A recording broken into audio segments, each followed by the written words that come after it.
एक मौके पर गमगीन एक तरफ सहाबा के सामने बैठे हुए। अब सहाबा की हिम्मत नहीं हो रही है कि आका से पूछें, मगर मेरे आका का चेहरा थोड़ा मुज़महिल था। सहाबा को अंदर से तकलीफ हो रही थी, आका परेशान क्यों हैं। जब नहीं रहा गया तो सहाबा ने अर्ज किया, आका किस चीज ने आपको तकलीफ दी है, आका आप मुतफक्किर क्यों हैं, आका चेहरा गमगीन क्यों है, हमारी जानें आप पर कुर्बान है। सुभान अल्लाह। आका हमारे बच्चे आप पर कुर्बान, हमारी दौलत आप पर कुर्बान, माल दौलत जान माँ बाप सब कुर्बान करने वाले सहाबा वहां पर मौजूद थे। मगर आका फरमा, आका बैठे हुए गमगीन है। अब सहाबा के बाद दीगर अपने अंदाज में पूछ रहे, आका कुछ तो इरशाद फरमाए। मेरे नबी की आंखों से आंसू गिरने लगे। क्या होने लगा? आंसू टप टप गिरने लगे। सहाबा और परेशान हो गए, आका की आंखों से आंसू क्यों? आका परेशानी क्या जरा बताए। तो मेरे नबी थोड़ी देर में सहाबा के कहने पर अब इरशाद फरमाते हैं, कहते हैं सुनो मेरे जानिसारों चाहने वालों कलमा पढ़ने वालों, मैं इसलिए नहीं रो रहा हूँ कि मुझे तकलीफ है, मैं इसलिए नहीं रो रहा हूँ मुझे कोई परेशानी है, मैं इसलिए नहीं रो रहा हूँ कहीं पे मेरे दर्द है, हाँ इसलिए रो रहा हूँ। आंखों में आंसू आ गए कि मुझे अपनी उम्मत के हालात मालूम होने लगे। अल्लाह, सहाबा ने उसके आका कुछ वजाहत फरमा। तो मेरे नबी ने फरमाया, मेरे सुनने वालों जानिसारों, पिछली उम्मतों में बहुत सारी बीमारियां थी, ऐसी बीमारियां जो उनको ले डूबी, बर्बाद कर गई, हलाक कर गई। उन बीमारियों में से एक बीमारी मेरी उम्मत में भी आ जाएगी, जिसकी वजह से लोग हलाक बर्बाद नाकारा बेकार हो जाएंगे। अब वो बीमारी क्या? अब हदीस में ढूंढो जिसकी वजह से फिका बेकार हो जाएंगे। क्या मतलब? कहा लोग इनको समझेंगे कि ये मुफ्ती साहब है, लोग इनको समझेंगे कि पीर साहब है, लोग इनको समझेंगे कि नमाजी है, हाजी है, लोग इनको समझेंगे मालदार है, रुपये वाले, पैसे वाले, बड़ी इबादत करते हैं, मगर इनके अंदर वो बीमारी घर घर जाएगी, जिसकी वजह से खाली ढांचा रह जाएगा और ईमान खत्म हो जाएगा। कौन सी बीमारी है? कौन सी बीमारी है? जरा तवज्जो रखना इस बात पर। अभी मैं बुखारी शरीफ देख रहा था दोपहर से, सामने हदीस आई थी, इस वजह से वही पेश कर रहा हूं। कौन सी बीमारी ऐसी? नबी ने फरमाया मेरी उम्मत में वो बीमारी आ जाएगी। रोने लगे, कहा आका कौन सी बीमारी है? तो नबी फरमाते हैं, आका फरमाते हैं, ला यजतमउ फी जौफिल अब्दी अल ईमान वल हसद। नबी फरमाते हैं मोमिन के दिल में, अल्लाह के बंदे के दिल में दो चीजें इकट्ठी जमा नहीं हो सकती, एक तो ईमान और दूसरा हसद जमा नहीं हो सकता। अल्लाह तवज्जो, बातें ज्यादा चिपड़ी हुई नहीं है, इस वजह से डायरेक्ट हदीस पर आया हूं। तवज्जो रखना, थोड़ी खुरदुरी लगेंगी लेकिन बड़े काम की बात। नबी फरमाते ला यज्तमिउ फी जौफिल अब्दी अल हसद वल ईमान। बंदे के दिल में दो चीजें जमा नहीं हो सकती, एक ईमान और एक हसद। मतलब समझ रहे हैं आप? कुर्सी पे मैं बैठा हूं तो दो मुकर्रिर कुर्सी पे नहीं, अगर दूसरा आएगा तो मुझे जाना पड़ेगा, मैं आया तो दूसरे को जाना पड़ेगा। ऐसे ही बंदे के दिल में अगर ईमान है तो हसद आ जाए तो ईमान खत्म हो जाएगा, और अगर ईमान आ जाए तो हसद खत्म हो जाएगा। नबी फरमाते हैं हसद ऐसी बीमारी है जो बड़े बड़े मुफ्ती तो होंगे, बड़े बड़े मौलवी तो होंगे, बड़े बड़े पीर तो होंगे, बड़े बड़े पैसे वाले होंगे, बड़े बड़े रुपये वाले होंगे, लोग इन्हें समझेंगे बड़ा काबिल है, मगर ईमान से कोरे होंगे। नबी फरमाते आका फरमाते ला यज्तमिउ फी जौफिल अब्दी अल ईमान वल हसद। पूरी दुनिया की बातें गलत हो सकती है, किसी मौलाना की गलत हो सकती है, मगर आमना के लाल की बात गलत नहीं हो सकती। जिंदाबाद जिंदाबाद। ये बात गलत हो सकती है। आज मैं देखता हूँ ना तो मैं सोचता हूँ या अल्लाह, ये तो बड़े काबिल है, बड़े नमाज पढ़ने वाले, फिर भी खाली घूम रहे हैं। ये तो बड़े इल्म वाले फिर भी खाली घूम रहे हैं, क्योंकि हसद ये बीमारी इतनी कर गया। नबी फरमाते हैं अल हसद याकुलुल हसनात। आका फरमाते हैं हसद नेकियों को ऐसे खा जाता है जैसे आग सूखी लकड़ी को खा करके बर्बाद कर देती है। आप समझ रहे हैं हमारे पास नेकियां, आप समझ रहे हैं हमारे पास सब कुछ है, मगर ये हसद ऐसी चीज। अल्लाह, तुम देख लो अगर दो पीर हैं, उन दो पीरों में हसद। गांव में 3 इमाम हैं, उन तीनों इमामों में इतना हसद है कि पूरे आधे गांव में इतना हसद नहीं। मालदार है तो उनमें हसद,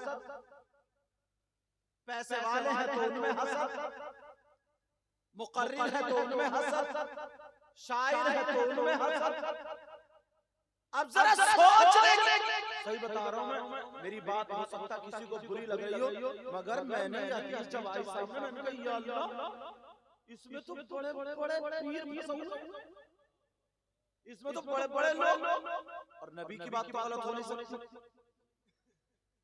सहाबा ने अर्ज किया का हसद है क्या, तो नबी फरमाते हैं अल्लाह।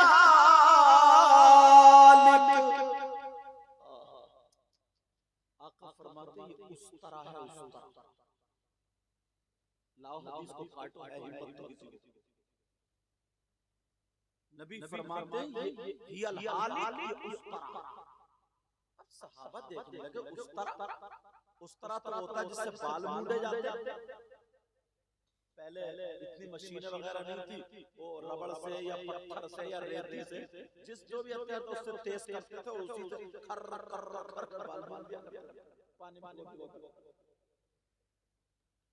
आका फरमाते हैं अल्लाह उस तरह।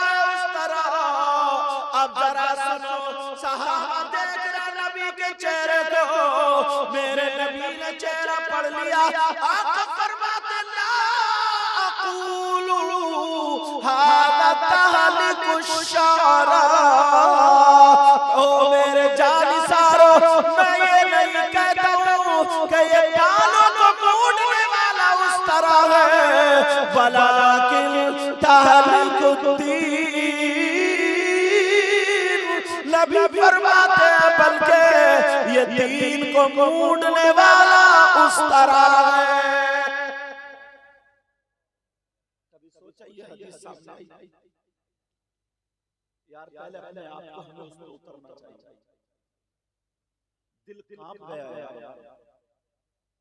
आज तो जरा सा बैठे दो चार में तो किसी एक शायर को मुद्दा बनाया उसकी बुराई, किसी मौलाना को मुद्दा बनाया उसकी बुराई। और इस जरा सोचो तो कोई अगर आलिम अच्छा आदमी है उससे अच्छी अच्छी बातें लो, कुरान की तफसीर या हदीस जो अटक रहे हैं उससे ये सब बात। हद तो ये है तुम भी तुम्हारे संभल के नमाज जनाजा याद नहीं है, मगर ये भी चौराहों पर इतने फतवे झाड़ रहा, इतने फतवे झाड़ रहा। बस मत पूछो, ये समझता कि इमाम तो मेरे गांव का बेवकूफ है, उससे ज्यादा तो मैं जानता हूं। समझे? उससे बड़ा मैं जानता हूं। कहीं मोबाइल में किसी की तकरीर में कोई मसला सीख लिया, अब इमाम को चेक करता है मशीन लिए कि देखो कितने पानी में इमाम।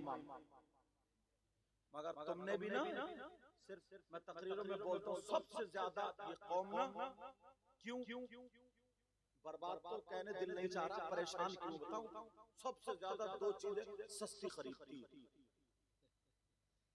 एक कुर्बानी का बकरा और दूसरा मस्जिद का इमाम। बस एक मरा खुरा बकरा लेगा जिससे संभल के चला नहीं जा रहा और बच्चे घुमाते फिर रहा रोड, वो अब कुर्बानी का इरादा कर लिया, कुर्बानी का इरादा तीर मारेगा जाकर।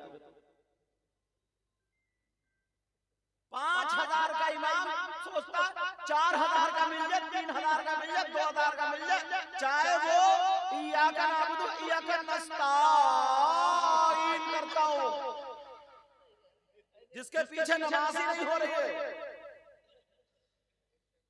सस्ता तो ऐसे ही मिलेगा। थोड़ी देर के लिए मेरी बात तुम्हें हंसी की लग रही है, अपने लिए मकान की जगह ढूंढते हो ना तो सोचते हो दो रास्तों का मिल जाए, कपड़ा देखते हो कलर जरा मेरे ऊपर सूट करे। ईमान के ताल्लुक से इतने गए गुजरे क्यों हो गए हम लोग?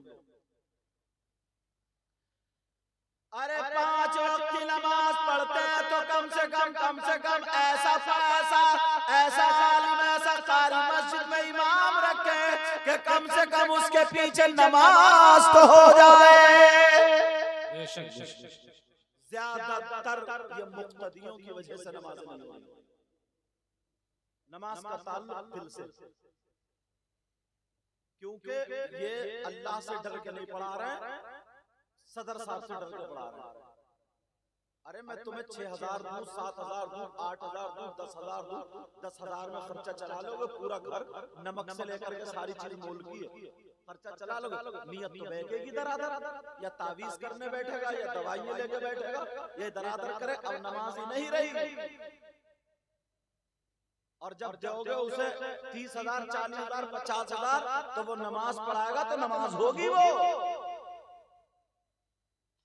मैंने कहा बिल्कुल सस्ता से सस्ता, बिल्कुल मरा खुरा ढूंढ के लाते जिससे ना पढ़ने का ढंग है ना कुछ ढंग। कई जगह मैंने खुद नमाजें दोहराई है। पूछा तनख्वाह कितनी है? बोले 5,500। तो 5,500 में तुम्हें मुफ्ती साहब मिलेंगे, कारी साहब मिलेंगे तुम्हें 5,500। बस वही मिलेगा जिधर को तुम कहोगे आ जाइए इमाम साहब जरा फाती है, तो असर की जमात नहीं हो रही है, फाती पढ़ रहे हैं। मगरिब में मौलवी साहब 2 मिनट लेट पढ़ लिया, रात में फाती पढ़ने जा रहे हैं, ये चल रही है, ये हो गया। अब जब ये हदीस सामने आई, नबी फरमाते अल हसद, अल्लाह आका फरमाते हियल हालिक, ये क्या है बोलो? उस तरह। कैसे उस तरह? बालों को मूंढने वाला नहीं, वलाकिन तहलिकुद्दीन, दीन को मूंढने वाला, दीन को बर्बाद करने वाला। सबसे पहला जो गुनाह हुआ है, सबसे पहला जो गुनाह हुआ है वो इसी हसद की वजह से गुनाह हुआ। सबसे पहला गुनाह मालूम है आपको कैसे? हजरत आदम अलैहिस्सलाम को अल्लाह ने बनाया, शैतान भी बहुत काबिल था,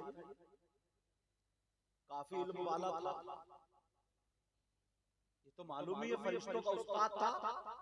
अब अल्लाह ने कहा उस्जुदु आदम, आदम को सजदा करो। ऐठ गया ये, हसद हो गया इसे, कौन आ गया मेरी टक्कर पर, कौन है ये?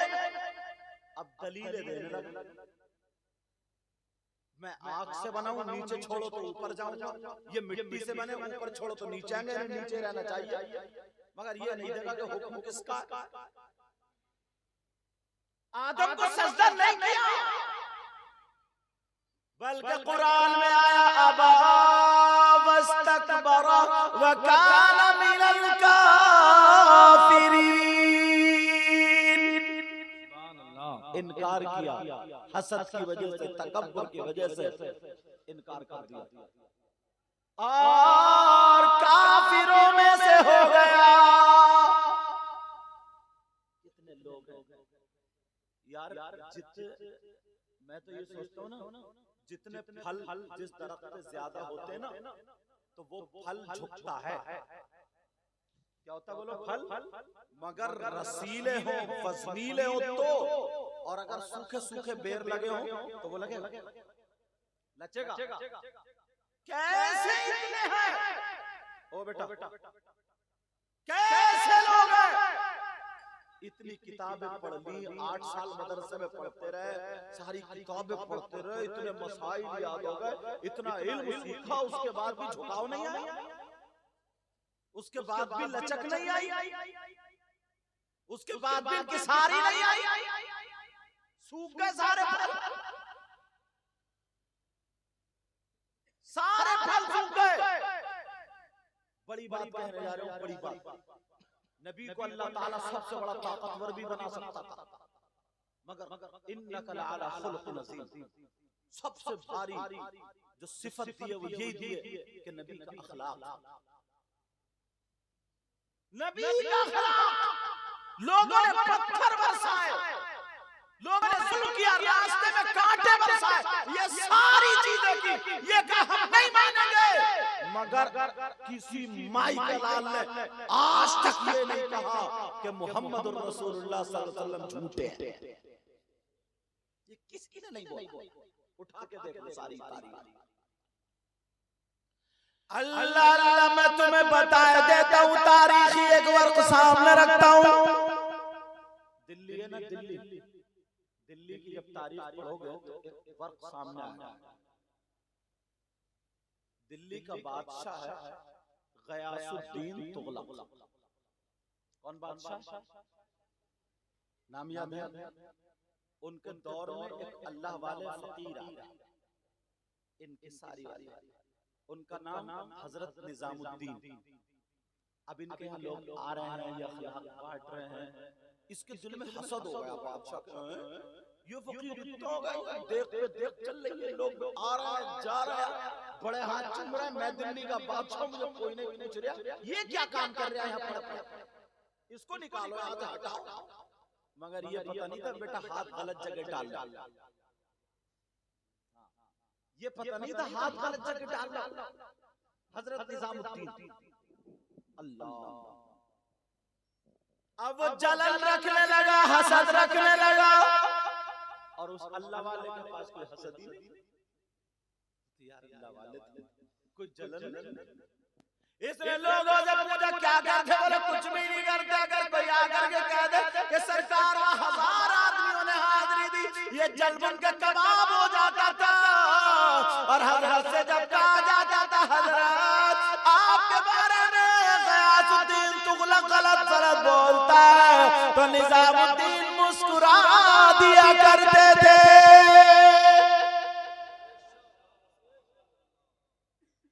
उसी वक्त पे नंबर आया, बंगाल में लड़ाई हुई, गयासुद्दीन तुगलक अपनी फौज के साथ गया बंगाल, वहां इसे बहुत बड़ी कामयाबी मिली।